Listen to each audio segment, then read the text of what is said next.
Welcome back, everyone. On today's flight, we're going to be dodging thunderstorms, flying through icing conditions, and landing in Penticton, British Columbia, Canada. We're also going to do some fishing while we're there. Might even be fishing with a bear. Basically everything that I love about being a pilot. But first, you ready, buddy? Yep.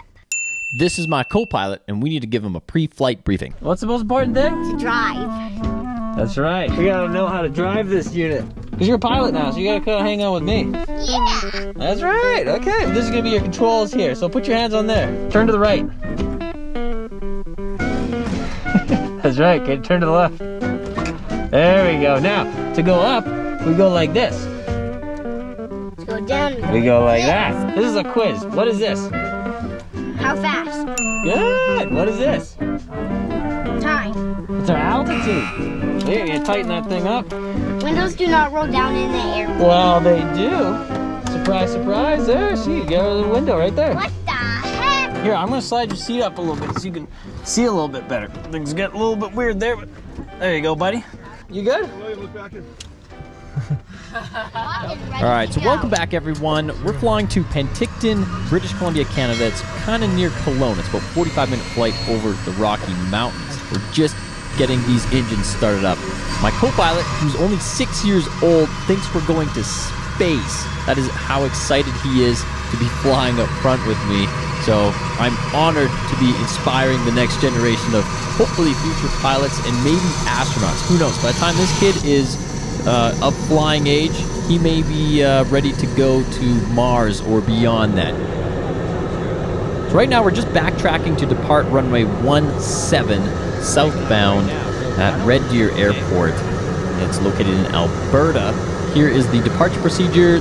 Pretty straightforward. We climb up to 6,000 feet, and then it's just radar vectors with Edmonton Center. It does.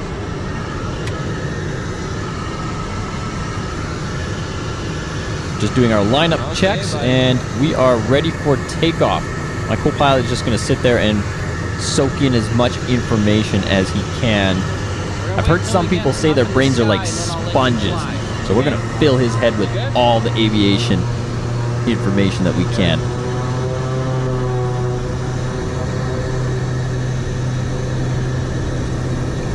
Now, there's no need to necessarily hold the brakes when taking off of a runway this long. It's about 8,000 foot runway, but it's still good practice because most of the runways we're flying in and out of are a lot shorter. Now, we rotate at 98 knots as per the usual. The plane is pretty much at gross weight right now. We've got as much fuel as we could fit on, and we've got a full load of passengers in the back. So we're not expecting superb climb performance. We should maybe get about 17 to 1,800 feet per minute at 150 knots in the climb. But nonetheless, this is a turboprop airplane, so it's got tons of horsepower, more than what we need to safely get us over the Rocky Mountains and into Penticton. I'm just switching over to Edmonton Center now, so they're going to be controlling us and giving us vectors.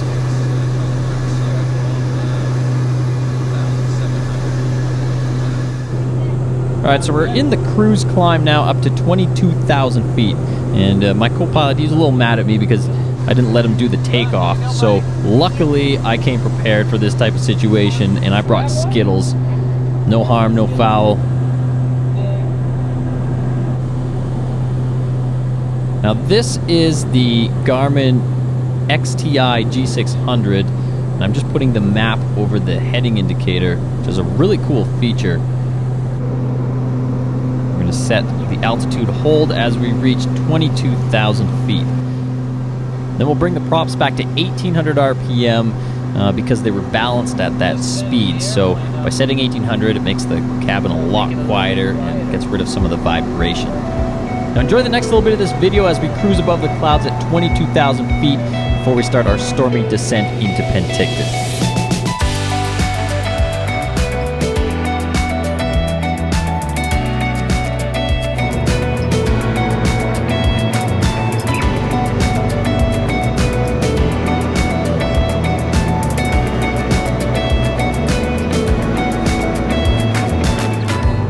Views never cease to amaze me. We're just flying around this puffy cloud Looks like a fluffy pillow, but it would be hell inside that. So we're gonna do a little zigzagging to make sure we don't fly through one.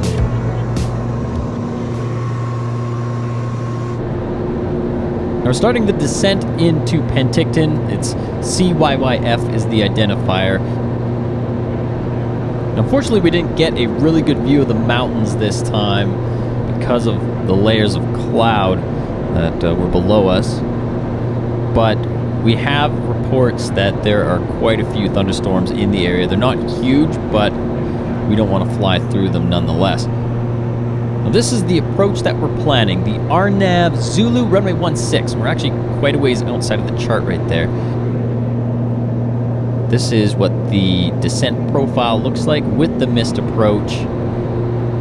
We're going to start planning this, getting it plugged into the GPS well ahead of time, because as you can see, we're going to be in the clouds and full IFR in a matter of minutes here.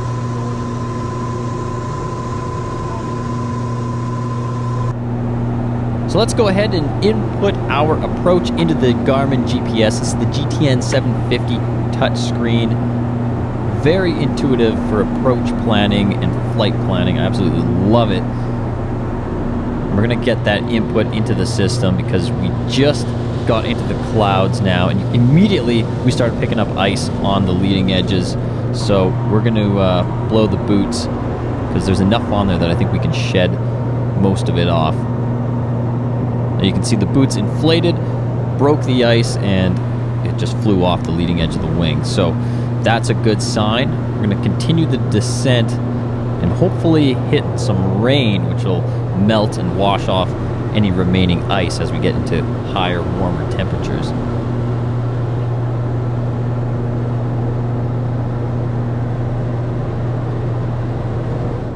And what a relieving sight it is to see the ground through the clouds. We've got a little bit of ice remaining on the leading edge, so I'm just going to inflate the boots again. And as you can see this time, the boots inflated, but it did not get rid of the remaining ice.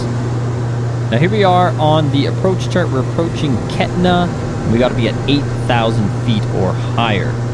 So we're just leveled at 8,000 now, and we're going to stay at this altitude until we are across that waypoint. The center just handed us off to the mandatory frequency at Penticton Airport, so we'll be talking to them and the local traffic.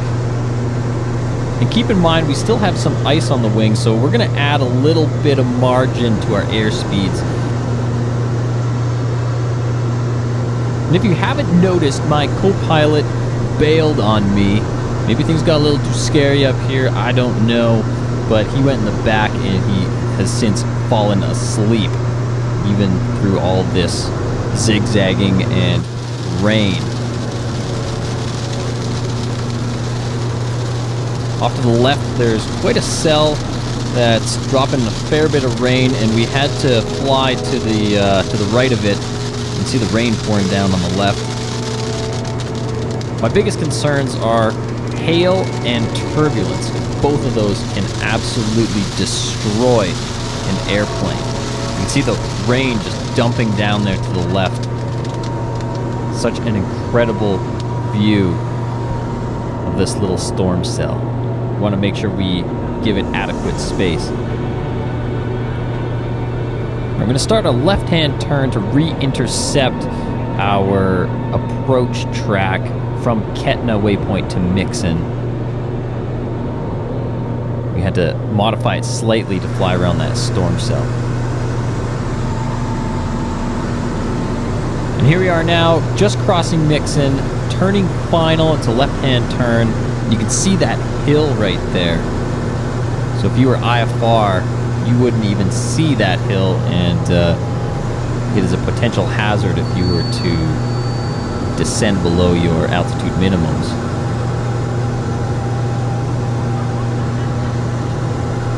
Thankfully today we've got awesome visibility, and despite all the weather that we were flying through, it's fairly nice here in Penticton. Kelowna is just north of us. Hotspot destination for people wanting to enjoy the lakes here in the Okanagan.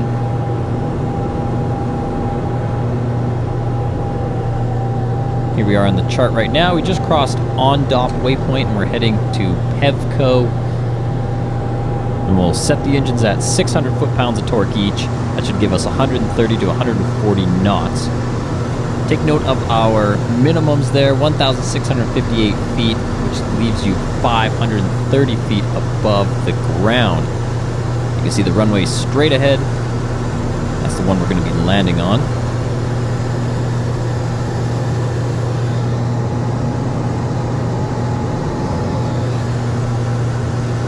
Here's the airport diagram.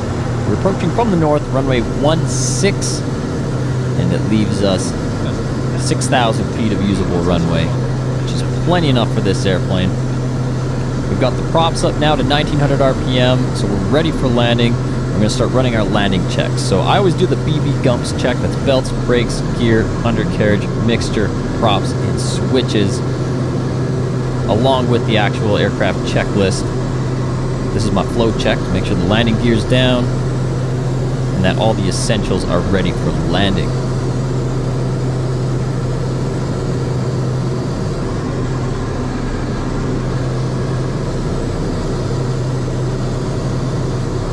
At this point, I've canceled the IFR and we're VFR, but I'm still going to stick to the approach track because there's no traffic in the area right now, and we're already set up to fly the approach anyway, so we'll just continue on the track that we're on.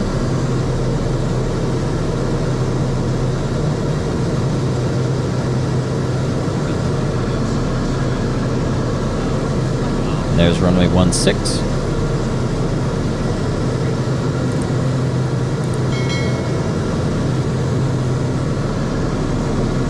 We're going to add 15 degrees of flaps. That should help slow us up a little bit. With flaps, you always have to trim a little bit so that you're not fighting the airplane.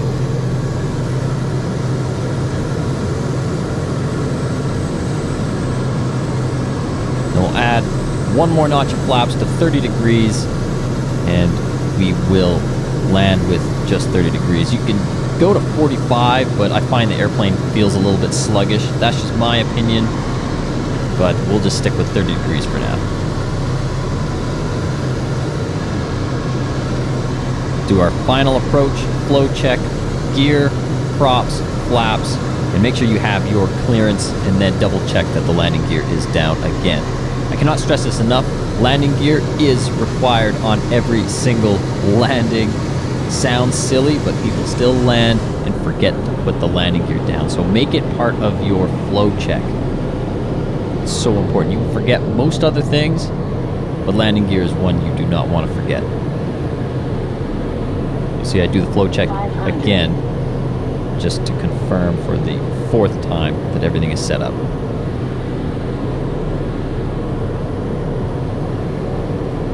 I'm aiming for about 110 knots right now. We're going to cross the runway threshold at about 105. A little bit of extra margin in there just in case there's a little bit of ice still stuck on the tail. Should have washed off with the rain, but you never know. So adding a little bit of margin, we got lots of runway available.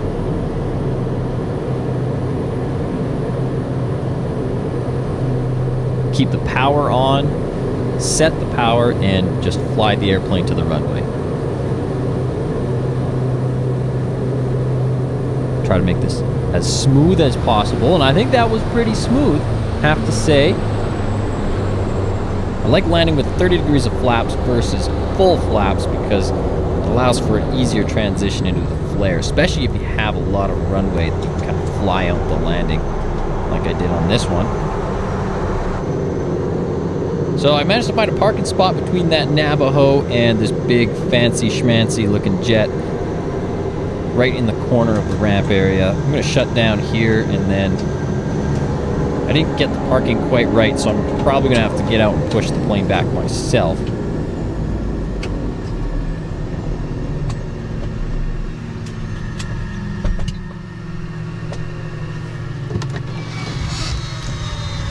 The sound of those turbines never, ever ever gets old.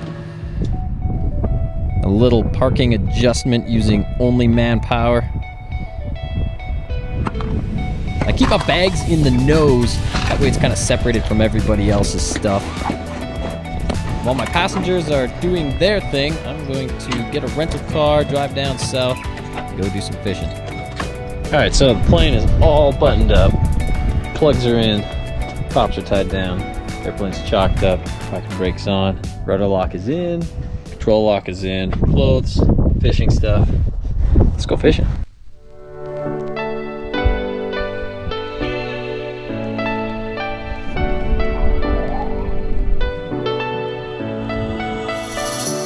Now, I've told people this many times that flying is only part of why I became a pilot. This is the other reason. So while my passengers were out doing their own thing, I thought I'm going to take some time for myself, get my rental car, which actually ended up being a van, funny story, and take it down some gravel roads and do a little bit of fishing and see what I could find. Should grab that one. Oh, there we go. Yes.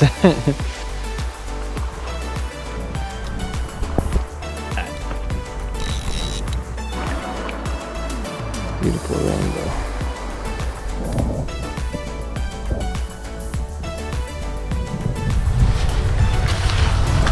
Small bear print.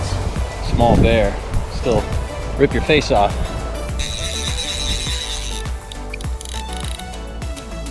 Oh yeah.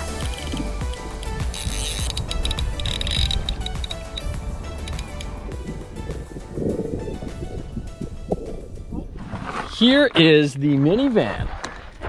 Thanks for hooking me up with a minivan and trying to charge me an extra 150 bucks to upgrade me to the minivan, which I do not need because I'm one person only.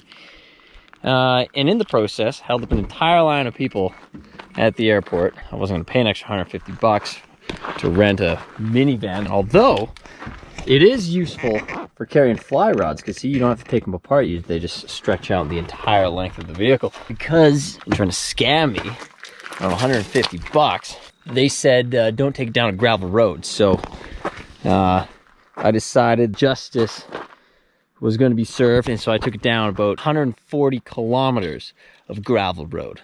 So you're a great company, but there are a few slime ball operations of yours that you should fix. Otherwise, I'm going to keep driving your vehicles down gravel roads. And you know what? I'll wash it so you won't even know I did it. All right, so after that little rant, I feel like I got a little bit of weight off my shoulders, because yeah, there are some rental car companies out there that really do try to take advantage of you when you're not looking. But nonetheless, an awesome weekend. I hope you enjoyed this video. If you want to show your support, subscribe to my channel, check out some of my other videos, and give this video a like, and maybe leave a comment, tell me what you thought. Your support is greatly appreciated. It helps me keep making videos like this one. But for now, we'll see you all in the next adventure. Take care, everybody.